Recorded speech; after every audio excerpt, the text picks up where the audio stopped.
Welcome back.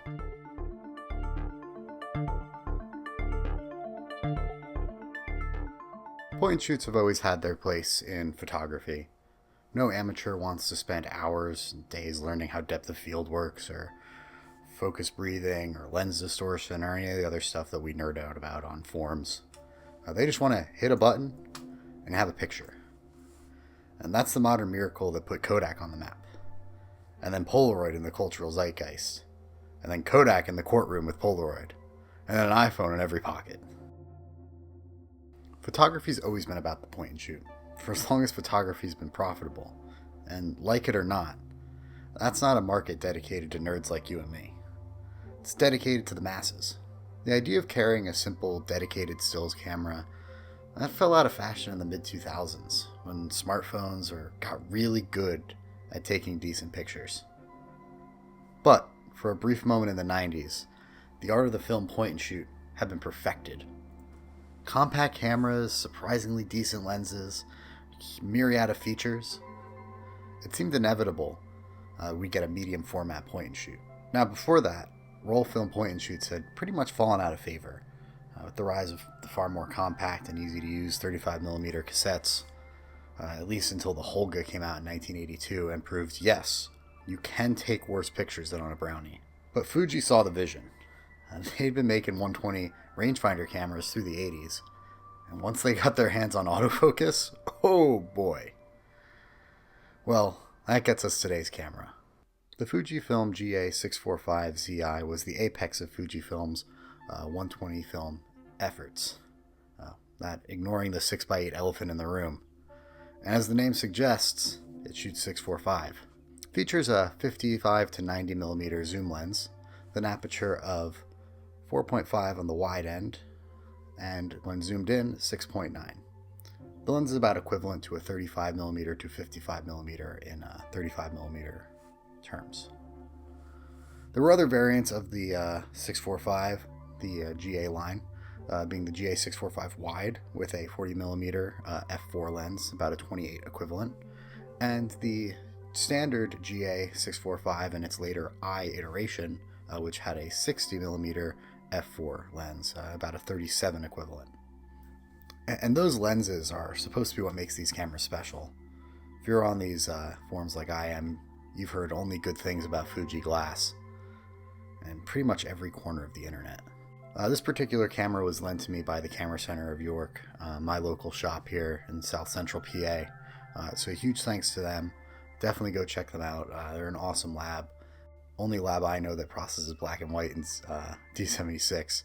So as far as I'm concerned, that's a mark of quality. I had never shot 645 before, and they happen to have the zoom variant, which intrigued me the most out of all the three. I usually shoot longer lenses. If you see me out, I almost always have a 50mm lens on my camera, or 50mm equivalent. So the GA645 standard 37mm equivalent was a little wide for me. But the ZI gave me some flexibility, so I could sit around 50, can tighten up if I wanted to, or if I needed to, I could widen the shot, kind of letting me nail whatever composition I needed to. The downside to all this being that it is the slowest of the lenses, especially zoomed all the way in, is a little limiting. So why was I curious about these Fuji full auto machines in the first place? Well, 645 had always piqued my interests, and I always find myself cropping my 6x6 work down to 645 in a lot of cases, especially when it comes to portraits, in that portrait orientation. And on that vertical framing, it's weird. It does take some time to get used to. I already shoot a lot in portrait orientation to begin with on either 35 or cropped 6x6, and maybe all my screen time has rewired my brain to seeing that way a little easier. All that aside, I did have this camera to test it out, and I was looking for two key things as I was shooting it. The first, would this be a better alternative to getting an A16 back and a prism for the Hasselblad? It's a really tough kind of margin to stack it up against one of the best 120 cameras, but that was really what I was trying to consider with this. Would it be worth the investment in this camera over investing in a camera I already have? Second, could I use it for paid work, like weddings? I didn't have any paid shoots at the time, but I kept that question in mind as I was shooting with this camera, sort of how it would operate in that environment. Would it be able to have the flexibility that I need in order to ensure that I'm getting the shots for the day? Most of my testing was just on my commute or out and about, seeing what the camera could give me in whatever situations I found it in. And honestly, it is fantastic for that. The ZI is really suited for firing from the hip. I think it was almost probably designed with that in mind.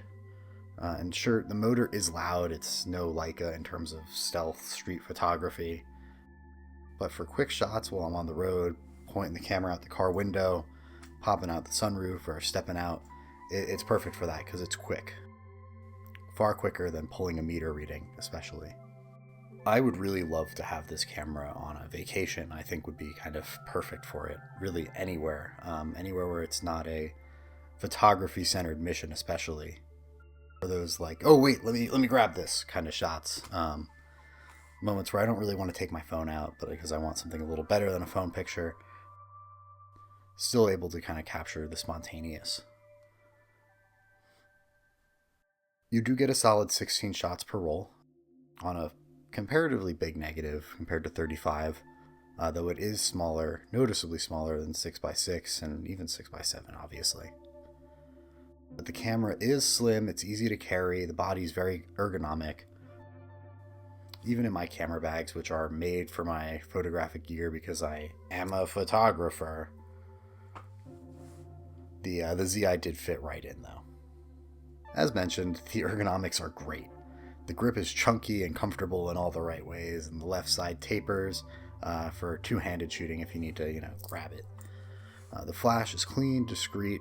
All the dials feel really good to operate, even though some of them are more electronically controlled. They're not physical interactions with the camera. Switching modes was a little clunky, but once you've set it, you're pretty much good for that, at least that roll of film. I mostly shot in aperture priority, which was super intuitive.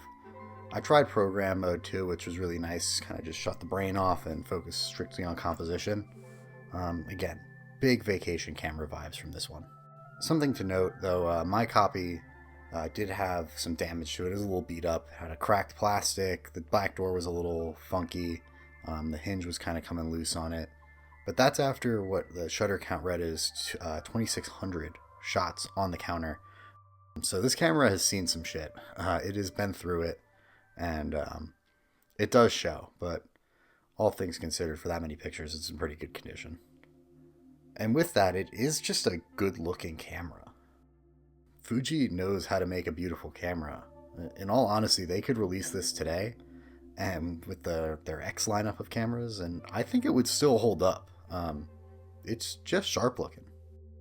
Even myself, a considerably utilitarian photographer, I admit aesthetics do matter. I mean, I wouldn't have a shelf full of cameras instead of just putting them in a humidity controlled box if it didn't. It's nice using nice looking gear. It sort of inspires some confidence in what you're doing. Anyways, that's enough preamble. Let's get into some of the shots.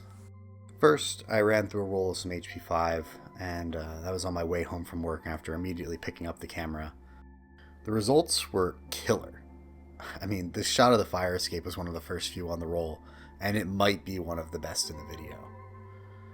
I got a few right outside the shop, tested out the zoom on a distant barn that I passed by on part of my commute, and it was surprisingly sharp considering we're working with a 645 negative and 400 ISO film, being HP5 in this case. Then I got some closer shots of an abandoned barn and farmhouse. They all looked great. Exposure was really good. I don't know how much that was due to HP5's latitude or the camera's metering, but more on that a little later. I also did a quick test of the flash. I didn't really plan on doing much flash photography with this. I took a quick picture of the interior of the El Camino. The focus was a little further back than I would have liked it to be. I would have liked to focus on the steering wheel and the watch, but it looks decent. Flash works great. Good to know. Next up, I got some Harman Phoenix in the camera. It's probably the worst film for testing lens sharpness, given that it's Phoenix. But it's what I had on me. It's what was in the fridge.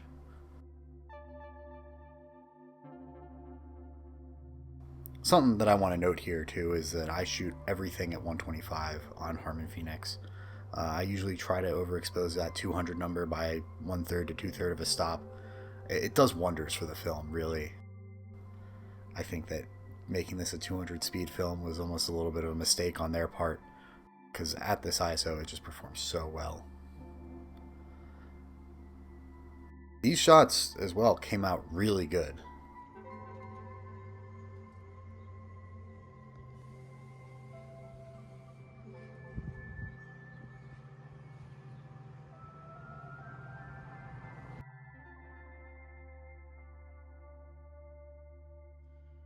Just finished out walking downtown Mechanicsburg.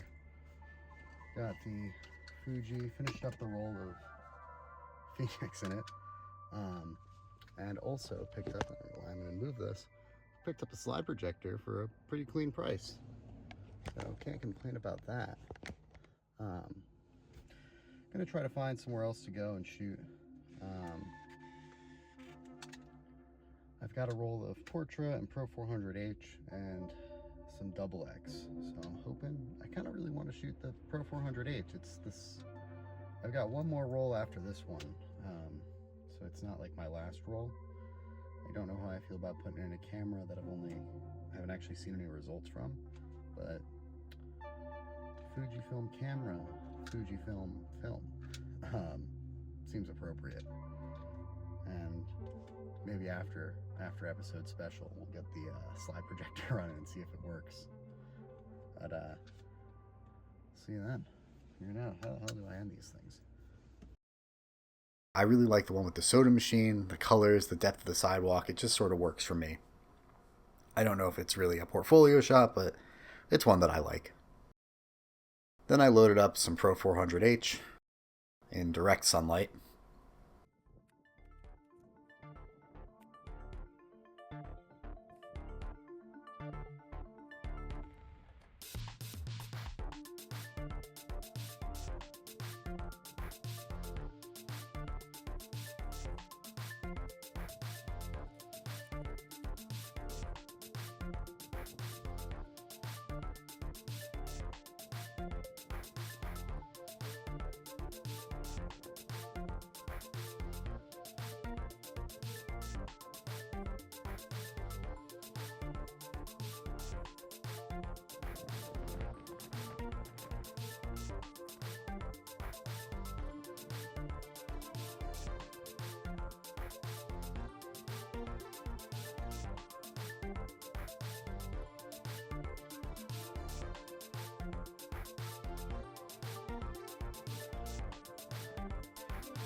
Back in the car. Just went out to a little park here in New Cumberland, and now we're in the downtown. And while I was here, I was noticing a lot of pops of red, which sort of is why I loaded the Pro 400H. We're here now, and we're at a spot actually right in the main strip here of town. There's a little ice cream shop next to the theater called Hannah's Ice Cream that looks no longer existent. They're actually I'm watching them right now, take down a little overhang that's out in front of it. So I'm gonna try to snap some pictures of that quick before it's all gone, and finish up this Pro 400H. I got about, okay, relax. I've got about 8 shots left, 9 shots. I don't know how this thing counts. And yeah, we're gonna try to get through it quick. A lot of little pops of red around town. But it is kind of sad to see the ice cream shop go. It was a cool little spot. Granted, I never got ice cream there. I just took pictures of it. So maybe I'm part of the problem. But all right.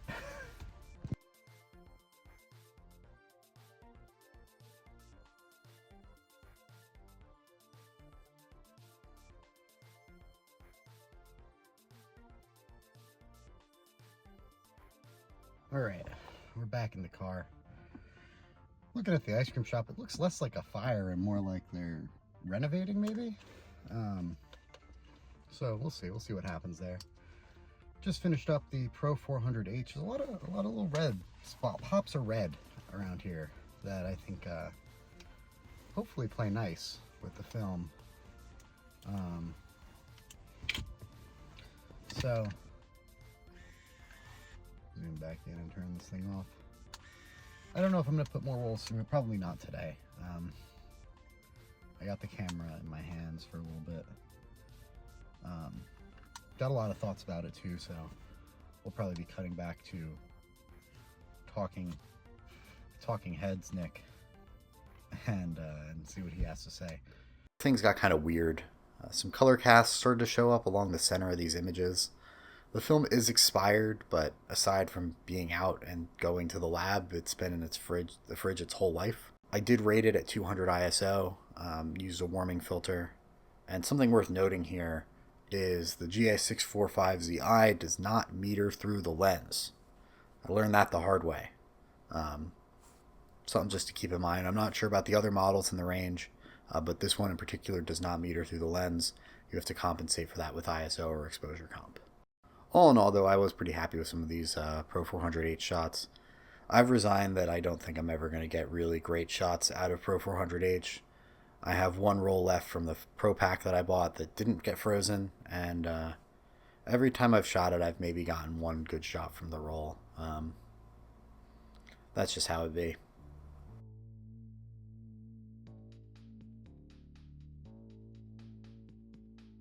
Finally, I loaded up some Portra, and similar results here too with some skewed colors. Weird exposure quirks, but there is a few shots I do genuinely love in here. At the time, I hadn't seen any of the developed film yet, but I tried my best to push the camera into all sorts of kind of lighting situations, get kind of funky with it. All in all, I really enjoyed using this camera, but I'm still not sure if it's right for me, at least not right now. The lens is sharp, it's fun to use, it's ergonomic, it's easy to carry. For serious work, it doesn't inspire confidence. There's not quite enough control, it's not consistent enough with some of the results. That being said, though, I could still recommend this camera for certain people. If you're a serious photographer and you're looking for a camera for, more personal use, being like family photos, vacation pictures, pet photography, this camera would be awesome for that. As long as you resign that this isn't going to be, your pro camera. This is the one that you take on vacation with you for fun. I would also suggest maybe film-curious digital shooters. If maybe you shoot weddings and you're lugging around all this pro gear and you want to try to mix film in it. This camera would be a great camera to mix film in with a wedding. Though I personally wouldn't do it just because I have some other film gear that I work better with. If the bulk majority of your work is digital and you want to try something different, 1 or 2 rolls of portrait on this would be awesome for a little bonus at a wedding for a couple. I can also see people who really like, the ergonomics of a 35mm point and shoot, the kind of just ease of use of that, but are wanting a little more detail. If you're comfortable with a camera that you really just don't have a lot of control over, but you want more detail out of that, a lot of people like that look, the Lomo sort of bright flash or grainy look. This camera would nail that, and it'd be super easy to do. You don't have to mess around with anything. And the lens is sharp, so you can kind of add whatever effect that you're looking for after the fact. Something else I want to point out, though, is that I do not recommend this as the first medium format camera you get. Pretty tough recommendation in that regard. It doesn't really teach you anything. It doesn't really teach you working with medium format in the same way that a camera that's a system camera like the Hasselblad or any of the Bronica lines with the film backs, even a Pentax 6x7, I feel like is a little more of an educational camera in that regard, especially if it's your first medium format camera. Something that you should keep in mind with these cameras is, first of all, they're not cheap. Some of the prices on these get pretty high. Kind of surprising to me. I think that a lot of these are higher than they should be, even though they are medium format cameras. But that might be because they're electronic. It's the story as old as time with film cameras. Electronics are not reliable. These cameras are pushing 20, 30, 40 years old. Something breaks, they're tough to fix. There is a fix now for the ribbon cable issue. However, who knows what other issues can arise in 10, 15, 20 years. These cameras are the newest they'll ever be today, and they're just getting older from there. They're not getting newer. That being said, too, they're also plastic. As I mentioned, my model had some cracks in the plastic, some of the kind of high touch points. That's something you got to look into, too. Metal cameras are just going to be a little more resilient. You do get some perks, that being the weight. That's a personal preference. I tend to not like plastic cameras as much. That's not to say that this camera doesn't have a super high build quality. It's great plastic, but it's still plastic. So you have to weigh that for your own preferences. I'm going to keep an eye out on these cameras. Even though they don't fit into my workflow today, I have a feeling that at some point down the line I might really enjoy picking one up again and using it for some other work. Maybe when I have different priorities, different things I'm looking for in a camera. That day is just not today. That's not to say that these cameras are bad by any means. If you're seriously considering one and it lines up with what you're doing, go for it. You won't be disappointed. They're an awesome camera. I want to throw a little thank you in here, again, to the Camera Center New York. I gave them a shout out. Awesome shop. If you're in South Central PA or any surrounding area, definitely come in and check them out. You might see me in there. I'm in there pretty often. I also want to put in a quick little aside. I don't know when this video is coming out in order of ones I've recorded, but at this point I just put out the 4x5 video and I really got some great feedback and reception on the Bronica video. I'm trying to do these more consistently, and seeing people watch the videos, like the videos, subscribe, comment, it means the world. I would love to do this more, and that support is just like super motivating. So if you enjoyed what you were watching, interact with the video in any way, even if you just copy the link, I think I get a little kick up from YouTube. Comments are great. You want to subscribe. I don't post a lot yet, so I won't annoy you a ton. I don't think I'll be posting a lot going forward either. Anything you can do, I would appreciate it if you enjoyed what I had to say here today. Check out my work. I have my Instagram, my website. I do custom order prints, and I just love taking pictures on film. So if that's what you like, hang around, and I might have something more that you find interesting. Thanks for sticking around through this little ramble, and I'll see you on the next one.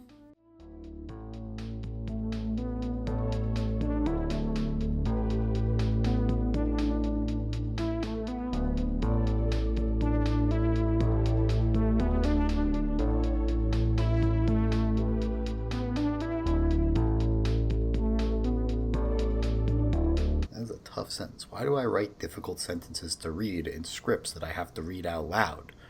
Why do I do this to myself? Tweet, tweet, tweet.